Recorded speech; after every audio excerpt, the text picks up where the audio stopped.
Hello, hello, and thank you so much. Welcome back to Coaching for Tomorrow podcast. I'm Carrie Lamonaco, your host, and today we have the pleasure of meeting with Alexandra, who is, in my opinion, somebody who's really important to have in life, with parenting, with relationships, because what she's here to talk to us today about is all things eating, picky eating, how to help your child make the best out of things. And I don't know about you guys, but I have 3 kids, and they are all 3 very different people.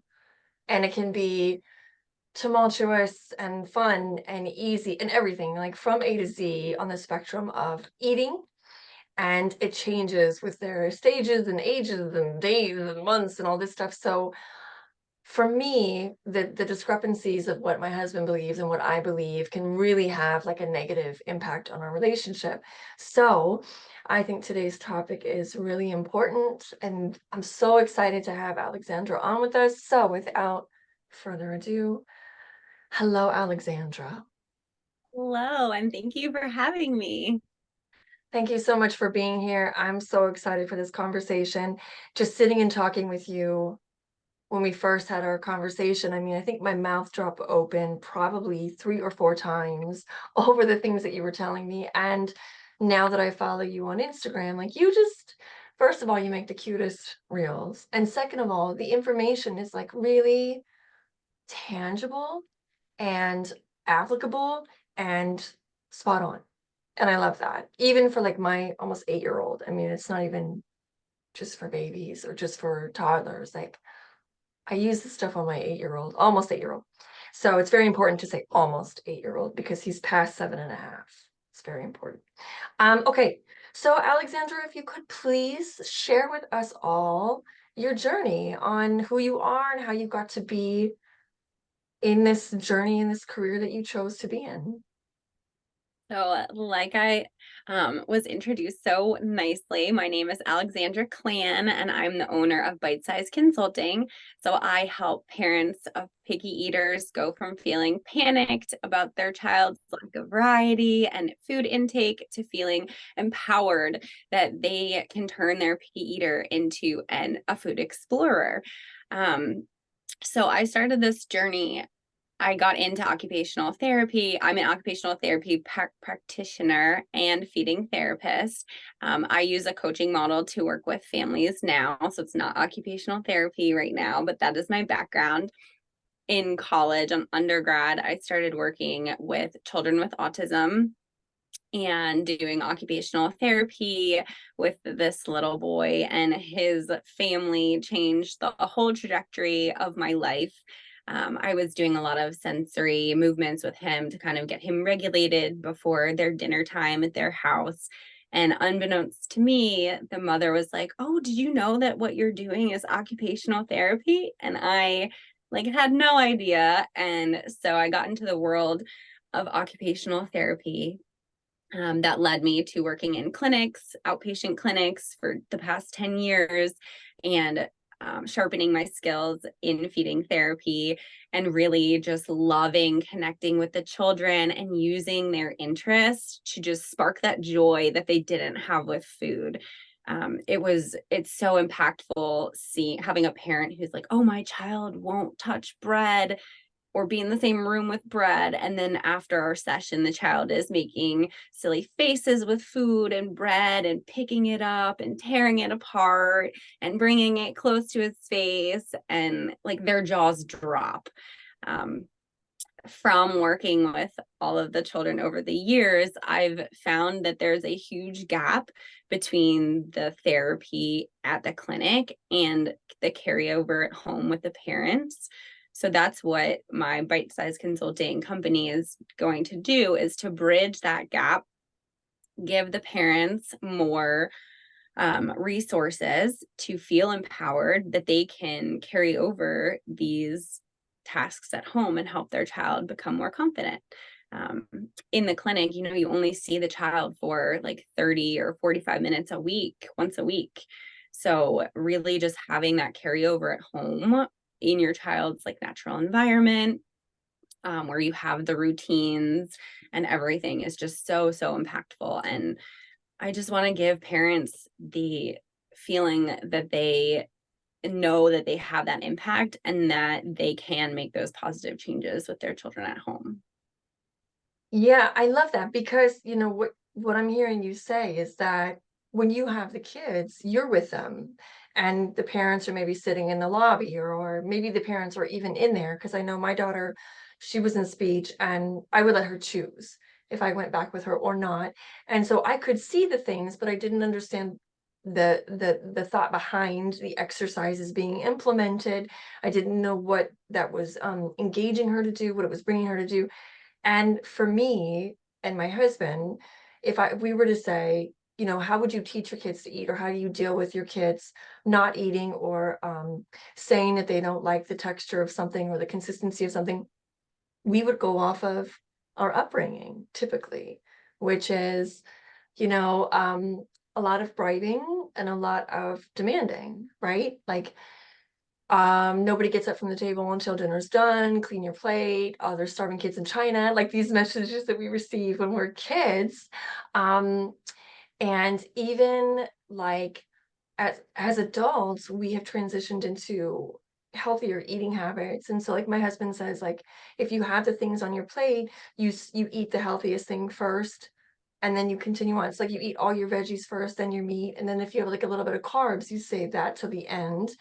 And the kids typically go for the carbs first, and maybe they don't like all the veggies. And um so I think that there's the gap that you're talking about is something like that. Like if I'm like, gosh, you know, why aren't my kids eating, why aren't my kids eating, and the doctor recommends some kind of occupational therapist or an eating therapist or a consult to eating therapy, I may go, okay, you do that with them, and then I'll stay who I am. And with the limited knowledge I have as to why and how and who and where and what, I'm still going to be at home going, just eat your vegetable, just try it once, or giving up completely and going, fine, just live off of chicken nuggets. That's fine, right? Is that Mhm. what it's like kind of like with parents? Because all Yeah. Yes, it's totally typical with parents. And I mean, we do so much. I myself have two little boys, and sometimes my husband will like look at me and be like, "What do we do with this kid? Like, why is he not eating his broccoli?" And so we're still figuring that out. And like you mentioned, every age and every stage is so different. So you think you have one thing figured out, like, oh, they were a great eater, and then all of a sudden things change. So it's a lot of balancing each parent's personality, each parent's learning style, and all of that so that they both feel like they're on the same, everyone is on the same page. yeah, And also with like bringing kids to the clinic, some parents don't have like that ability to pull their child out of school, to take time off of work. So a lot of those children miss out on that individual time, and the parents are left with little to no education. They have friends that are saying, oh, they'll just grow out of it, or it's totally typical for them to eat only popsicles for over a year. And I'm just like, we need to just oh my get them as much access to the information that we can to just help those little guys thrive and help the families have more peace at meal times, because God. that's really a chance for families to reconnect after their stressful day. And I would like to see more of that rather than like the focus on and the battle of like, you have to eat this at meal times. Yeah. I mean, I can think of countless times, but like I remember my oldest guy was such a phenomenal eater when he was a baby. And then it was like he got to a point where he could choose. And he's like, no, I don't like that. And I'm like, what do you mean you don't like that? You've eaten this for years. And he's like, but I don't like it and I'm not going to eat it. And I was like, oh crap. Like now he has choice and he gets like to verbalize. And before he was just like, all right, like whatever, mom. Maybe he'd spit it out a little bit and I'd wipe it and put it back in and that'd be fine. And then his oldest brother, my stepson, I remember one time he was little and I made broccoli. cooked broccoli. And he's like, I'll eat the trunk, but I don't like the leaves on the tree. And I was like, what? And he's like, I don't. And I was like, listen, you're not gonna run one over on me. Because I was like the new stepmom. I was like, we have to eat broccoli. It's really good for us. It's full of vitamins. I'll cut it up smaller pieces. Well, I didn't know he had a really sensitive gag reflex. So he's eating the broccoli because I'm forcing him to. And he went, "Bleh," and I was like, okay, okay. Yeah, oh, that's fine. So I started cutting off the leaves to the top of the tree, and he only ate the trunk of the tree. And so I remember I remember at that point going, this is not what I envisioned it being. Like I thought, my parents were like, dinner time, sit down, eat, take your plate and done. And remember my sister is a picky eater, and it was just constantly this battle. And it's crazy to have four kids, three kids, two kids, and be completely different kids. And like you said, switching it up and doing the different things and being on the same page. And so I think if I was to have you come in to my house, or if I was to bring my son into the clinic, what tips or what things could you tell me about to help me bridge the gap, and also kind of bridge the gap between me and my husband and me and my other kids, to kind of bring this knowledge into my kitchen, into my table? Yes. So definitely getting everyone on the same page is so important. So I have actually made a little cheat sheet for you, for your listeners, with my 5 like go-to sayings that can really help parents be on the same page. And this would be particularly helpful for children who go to different houses, so that one parent can have like it posted in their kitchen or on their fridge, and then it can be something Hmm. that get across and help with consistency. Um, and it's just, instead of asking your child like yes or no question, like, did you like that meal or did you like that? Instead of getting into that power struggle, because the children want to say no. And even if that they like that food, their just instinct is to just rebel and be like, no. So just reframing how we talk about food and the questions we ask our children around food, is definitely a big one of the first things that I would say. Another thing is taking the kind of play-based model. And I know this is kind of scary for some parents because they're like, I don't know how to play with my child. Like, I don't know. I don't want them to just play with their food and not eat it. But there's a particularly structured way to go about it so that you're learning and they're playing with the intention of learning about the food and working up, like you said, those 32 steps that we have to eating. It's not just sit down and pick up the food and put it in your mouth and then that's it. So doing this through a play-based way takes the pressure off of the child and gets them to explore the food. They can squish it, they can smell it, they can make funny faces with it, they can put it on their head or their nose, or lick it like a lizard or an alligator, or hold it in their teeth like a dog bone. And that's how they're learning about that food. That's how they get more comfortable bringing new food to their mouth, is through play. So helping the parents understand how to engage them with new food is another thing that's super important that I work with families a lot on. Yeah. So I love the co-parenting thing, trying to be on the same page and creating the 5 phrases. Would you give us two or three of like examples of, like, if I was to say, that's good, right? Do you like that? That's a no-go. What Yeah, would I so say instead? instead you could say something like, ooh, does that have a big crunch or a little crunch? Ooh, should we stack the blueberries or should we stack the pieces of cheese? So giving them 2 options, kind of both things that you would like them to do, but reframing it in that way so that they really can't pick the wrong answer. And they feel like they have control, which they do, over what they eat. It's that it comes back to that division of labor, right? Or division of responsibility. The parents choose what's for dinner, they present, and then the child's responsibility is if they eat or not, or how much they eat. Right. So let's go back to that as well. Like you can, even if your child is an extreme picky eater, like only eats 9 foods, you can have one safe food on their plate and then 2 other foods that they're learning about. Yeah. Okay. Step it up a notch, having them pick how many pieces of a new food they put on their plate. So you could say, tonight we have broccoli. Do you want to put 1 piece on your plate or 2 pieces on your plate? And having them even scoop it and put it on their plate is already bumping them up the steps to eating because they're interacting with the food. What The age do you think that starts? Like, what age do you think the parents can start to kind of really incorporate them into stacking and scooping and counting and being like a part of their plate? So super early.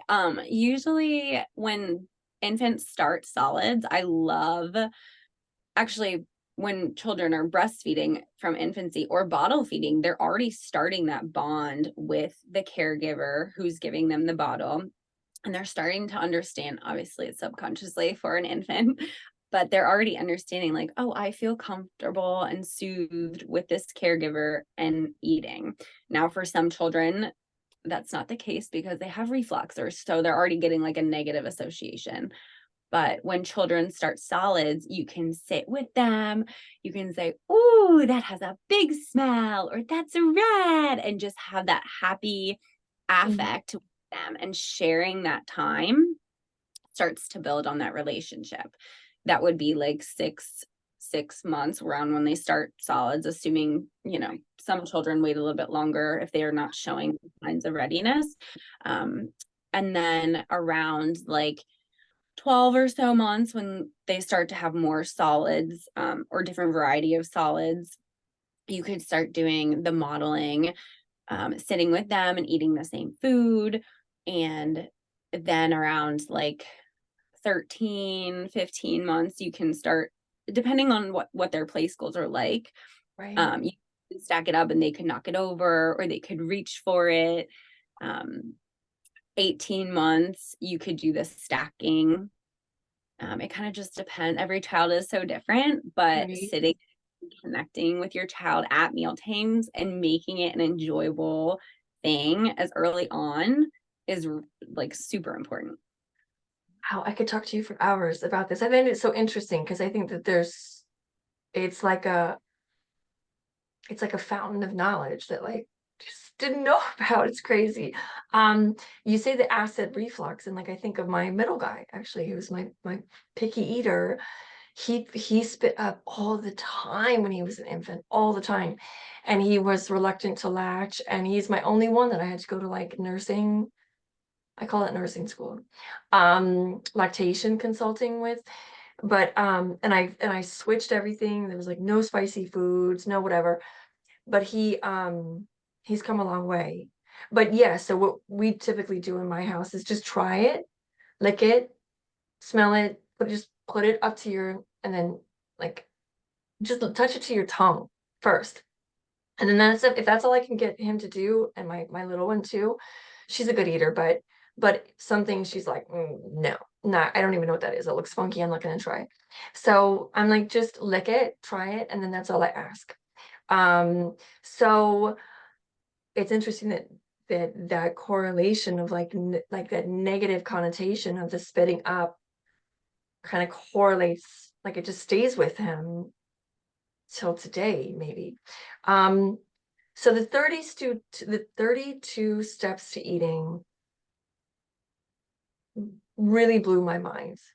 32 steps to eating. When we talked about this before, I think I was like fork, stab, pick up, in mouth, chew chew, fork down, swallow, done. What is that? 6?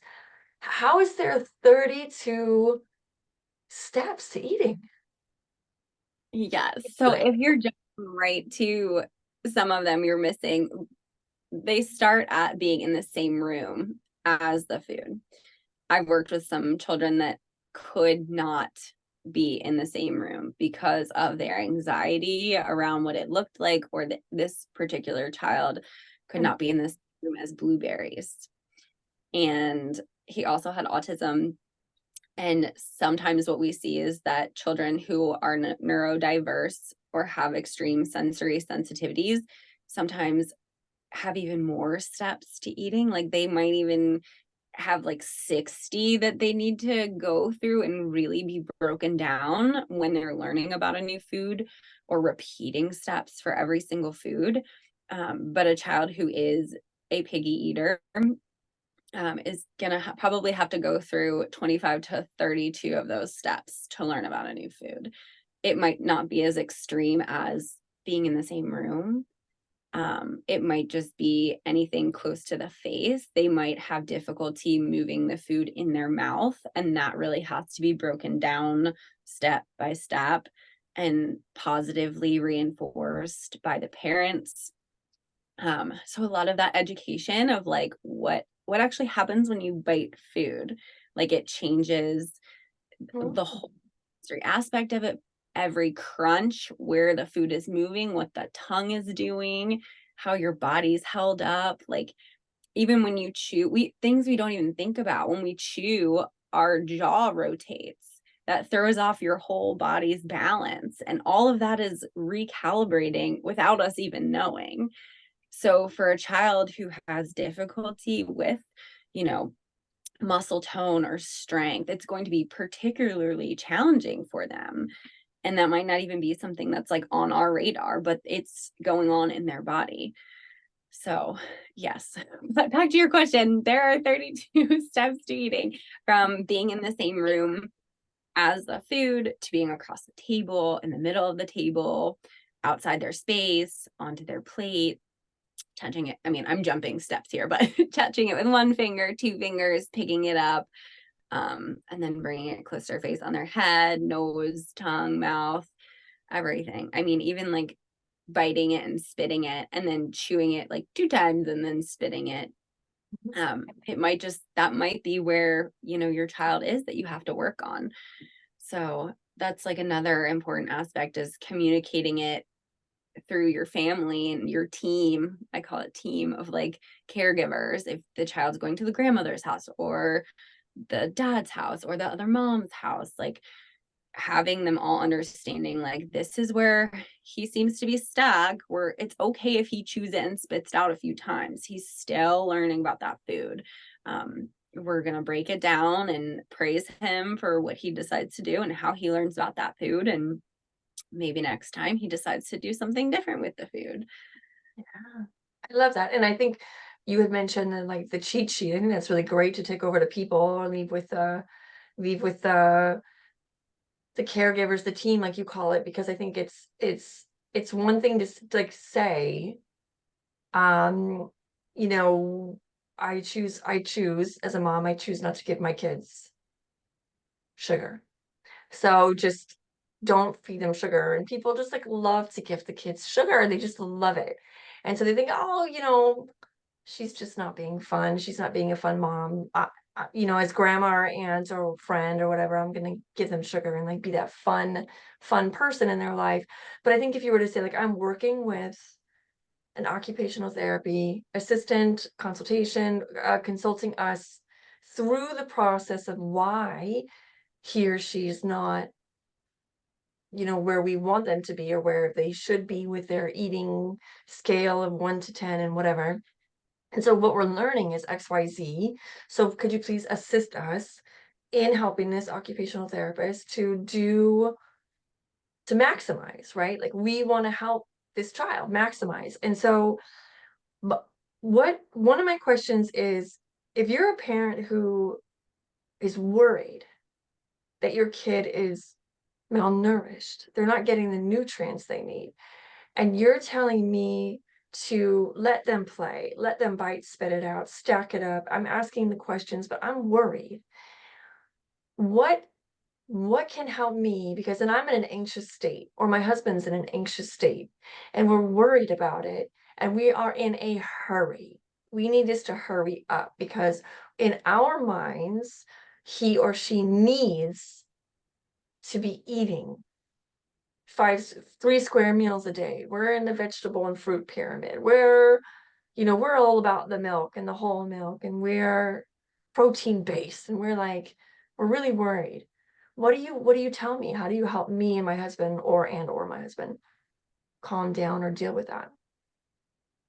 So I think going back to the fact that there's 32 steps, and also letting them have their preferred food helps kind of take the pressure off because you at least know that they have one food that they're going to eat. And then, depending on their age, there's different strategies that work very well to get children engaged with food. So, using some of those games, like for your older one, the 7.5-year-old, Yes. they really like this, like food scientist is like a huge fun game that we play where they get to predict what the food is going to smell like. Is it going to have a big smell or a little smell? What is the food going to sound like? Is it going to have a big crunch or a little crunch? What is the food going to taste like? Is it going to have a big taste or a little taste? Is it going to be sweet or sour? And then they make the predictions. And then, just like every scientist, they have to test their predictions. So, how are you going to decide what it tastes like? And then, kind of just like putting that question there. And then, usually they're like, oh, well, I'm going to taste it. And you're like, okay, if you decide to do that, like, and then also just giving them those like coping skills. If you decide to try this food and you're not sure about the taste, you can take a bite of something you do like, or you can take a sip of your favorite drink. So giving them those options helps to also decrease the anxiety. So they know, like, if I taste this and I'm not sure about it, I can spit it out, or I know that I can do X, Y, and Z. That helps give them the confidence to try new foods and also lessen the anxiety for what happens if I try it and I'm not so sure about it. Right, right, right. I love that. Let me ask you a question really quick. So recently, because my almost 8-year-old is very active. He's hyper. And so if it's not something that he absolutely loves, he likes to get up from the table. And we're always like, okay, buddy, sit back down. All right, we're eating right now, so let's sit back down. So I printed out this Christmas bingo game. It's like a couple different cards, right? One for each one of us. And it's riddles. So like if it's Santa Claus, like, oh, I'm the jolly elf that slides down your chimney on Christmas Eve. And so they have to guess what it is, and then they put their little place on Santa Claus. And so I was like, okay, I wonder if I did this at dinner time and we had it next to us and we were like, okay, every time you have a riddle, you do the thing, you take a bite. So it's like eating food and playing at the same time, because for him, I think it's just boring to eat when I don't make something like tacos, or like if I make, a chicken and a veggie, it's boring. So boring. He doesn't enjoy the food. So he has to find something that he enjoys to like counterbalance that boredom. So would that be something, or is that like a deterrent, or is that something that would kind of like help play the game, take a bite, play the game, take a bite? Yeah, no, I love that idea. I actually have some bingo cards that I've made in the past where if you like lick a new food, if you touch a new food, you can cross that off your bingo card. I think it's really motivating for children at that age. I've also done a chart that, like, after the meal is completed, because some people, every family has different rules, like what can be at the dinner table. So if you didn't want to do it at the dinner table, you could always do it after. And there's a chart that breaks down like the senses. Did you look at a new food? Oh, you did look at a new food. You looked at broccoli that was on your plate. You get a check mark for that. And then they can go and so it goes looking at a new food, smelling a new food, tasting a new food, biting a new food, and then they can tally how many checks they got for each food. And that's really fun. But that's a great idea and super motivating for that age group. For the younger kiddos, like 3 and 4, probably not as motivating, but definitely in the 7 age room, it's like perfect to use that. That's awesome. Great. Yes. I love it. Well, I am really thankful for that first family that you had. I think that, if there are certain things that kind of go across the entire spectrum of human beings, whether they have autism, sensory issues, or, in the category of picky eaters. I mean, I would kind of guess that picky eaters all have a level of sensory. Like, I don't like the way that looks. I don't like the way it feels in my mouth. I don't like but I think we all have that, right? Like, I hate Jello. I cannot eat Jello because of the consistency. It's gross. It's like squishy, slimy, gross. Candy calamari. Um, but so I think that there's like it's just it affects all of us, right? I don't know. Is there a single person on earth that likes everything, that eats everything? Probably not, I, right? I don't know. I'm self-professed foodie, and I even have foods that I'm like, not so sure about that food. Right, right. But eating is the most difficult sensory task that a child can do because it's the only one of the only things that we do that incorporates all of your senses at the same time. So if your child is dysregulated, if they're going through a particularly stressful time with their parents being divorced, you will see more control, them trying to assert their control in one of the only ways that they can is through limiting food. Um, but like you were saying, every person has a sensory system, and there are ways to help get your sensory system more regulated prior to mealtime. And we call these like heavy work activities. So pushing heavy things, jumping like on a trampoline, um, moving like heavy chairs, even doing like animal walks, like walking like a bear on the floor, climbing, helps to regulate your system before sitting down at the table. So, I mean, think about how you feel after you work out, right? You're more in a calm state, you're more open to doing different things. That's kind of the same thing that happens with children. Um, but every child kind of responds differently to that proprioceptive input. So it's very dependent on each child.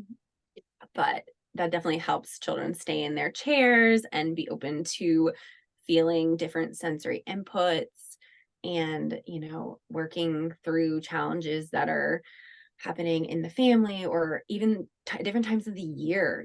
We often see children choosing the same food during holidays where they're traveling or school's ending, like any transition time is more stressful for children, and therefore you see more of them being rigid with what food they choose. Amazing. I just wrote that down. Um, for my guy, because he's just, he's like up and down from the table, up and down from the table, up and down from the table. So I wrote it Mhm. down. There's so much information. I love it. So bite-sized consulting is your all the information, all the knowledge that you have that you've gained over the years, and you are putting this into a consulting company, a consulting business that's geared towards reaching everybody in the whole world, right? Like, you have the ability to reach everybody and anybody to help me. I don't have any kind of medical diagnosis in my family, along with families that do have medical diagnosis, like across the board. That's what your consulting business is about. Am I right? Yes. Helping families get access to the piggy eating resources that they need, helping them carry things over at home. So it really does work for just families that are stressed at meal times, don't know how to properly feed their child or how to get them to eat a wider variety. And then it can go from parents who have an extreme piggy eater with only 9 foods that they eat, extreme anxiety, won't eat around certain people, or are tube fed. Even if families are in feeding therapy at the clinic, I'm going to have a course later this year so that families can even consume this information and have it at their fingertips, pop it in their ear when they're making dinner, just refresh what's a good thing to say during meal times when they're on the go, to just have more consistent feedback when they need it. Yeah, well, I love that because there's a ton of people out there who are meal prepping. We're meal prepping for the week. We're planning, we're writing our grocery list. We're thinking about all the things. I have five mouths in this house, and we all have different preferences and likes and dislikes. So when I go through, I think Monday is going to be for Lennox, Tuesday is going to be for Claire, and I try to make meals. And then if I have leftovers, then Wednesday can be the leftover meal for Lennox that he likes, and the leftover meal for Claire that she likes. And I don't care, I'll eat whatever. Um, but if you were to integrate that meal prepping with your course and with your information, because like I said, my daughter was in speech therapy, something was noticed, it was diagnosed, and then it was implemented, the tools and the professionals to help that intervention. But my almost 8-year-old not, his weight's okay, his height's okay, his nourishment's okay. It's annoying. It's heavy at times. It's really heavy at times. So I don't have the access through insurance or whatever. I would have to go seek that. And I wouldn't even think to seek that, honestly, in the first place, to go seek an occupational therapist for him. I just think he's just being difficult, right? Or he just doesn't like food, right? He's just a picky eater, that's all. So to hear that even for me in my household, I don't have a diagnosis for him, but it would be so beneficial for me to bring your information into my household, into my marriage, into my husband's parent-child relationship, my parent-child relationship, and sibling-to-sibling relationship, because even my 5-year-old she's a great eater. So he will almost try to go, ew, Claire, you're gonna eat that. And it's number one, it's because he thinks it's gross. Number two, it's because he doesn't want to be the only one where we go, come on, buddy, eat. Come on, can you try it? Come on, eat, buddy. Come on, come on, come on. And try not to go, well, like if Claire's eating it, like obviously it's not that bad, right? Like she's eating it, try it with her, whatever. So the comparisons that kind of go hand in hand of not, we don't ever say, why can't you eat like your sister? We don't say that, but we'll say, well, she's trying it. Can you try it with her? Like if she's eating it, maybe it's not that bad. But so all the relationships involved with all five of us, yeah, there's five. How many? um, is beneficial. And so I love that you are creating that course and it's launching in 2024. Yes. Oh, so exciting. Okay. So what we're going to do is we're going to have the link. I could talk to you for another 3 hours, but we're going to wrap this up. We're going to have the link for the freebie, which I absolutely love. Thank you so much for giving us that. And then Alexandra, I almost called you Allie. Where can people find you? So I am I'm remaking my website, so that is not up at the moment, but I am most active on Instagram at Bite Size Consulting. And I have a Parents of Picky Eaters Strategies and Support Facebook group where a lot of moms go in and I can do weekly trainings. And it's just like, I love it because it's such a private community where parents can really feel less alone. And everyone in there is learning the same things. They want to learn, they want to use the strategies. And what I've tried to do is really make it a holistic teaching. So this, like I was talking about before, it really works for children no matter how severe picky they are, or even if they're the best eaters and have no problem eating or trying new foods, they will still like love engaging with these games and having different conversations at meal times. So I think just being in a community like that is so beneficial to parents. You don't feel so alone, and you don't, it's just a good like little hub for where you can get reliable information. Yeah, and what's the name of that group? It's parents of picky eaters, Parents. strategy support. I can link that. Parents.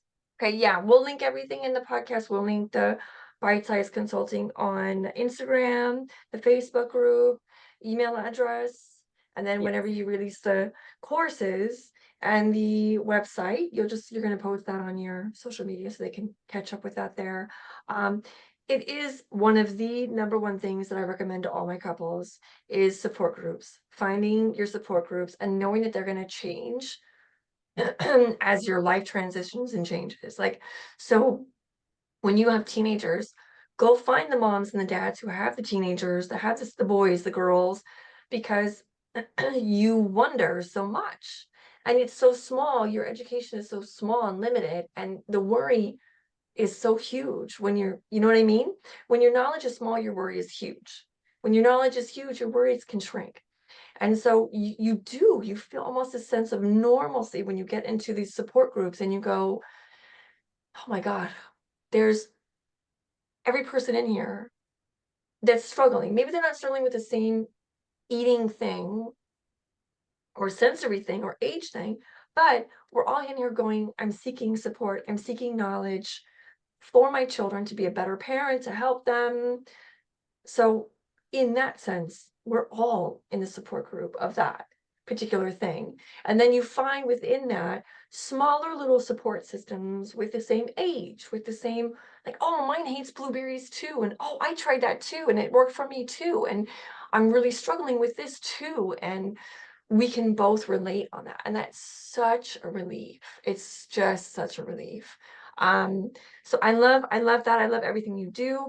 Alexandra, thank you so much for coming on. We really appreciate you taking the time. And I can't wait. I can't wait for your course to come out. I'm really excited about it. Thank you. Thank you so much for having me. It's always a pleasure chatting with you.